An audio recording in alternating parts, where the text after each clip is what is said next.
তাআলা তা পছন্দ করেন। এই যে আমাদের মধ্যেকার অহংকার, আমাদের দম্ভ, আমরা কাজে লাগাবো কুফফারদের বিরুদ্ধে। এইটাই হচ্ছে নদীকে, প্রবৃত্তির নদীকে, নিজের মধ্যেকার অহংকার দাম্ভিকতাকে ইসলামের দিকে পরিচালিত করা, তার উপমা। আবার আরেকটি উপমা দেওয়া যেতে পারে, কি সেটা? আরেকটি উপমা দেওয়া যেতে পারে বিদ্বেষ। বিদ্বেষ না তো ঈর্ষা।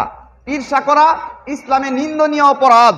যার অন্তরে যাররা পরিমাণ অহংকার এবং হিংসা থাকবে তারা জান্নাতে প্রবেশ করতে পারবে না। কিন্তু এই যে ঈর্ষার যে প্রবৃত্তি, এই ঈর্ষার প্রবৃত্তিটিকে আমরা ইসলামের দিকে পরিচালিত করে কিভাবে, নদীটিকে যেমন পরিচালিত করে নিজের ক্ষেত খামারের দিকে, তেমন করে কিভাবে কাজে লাগাতে পারি?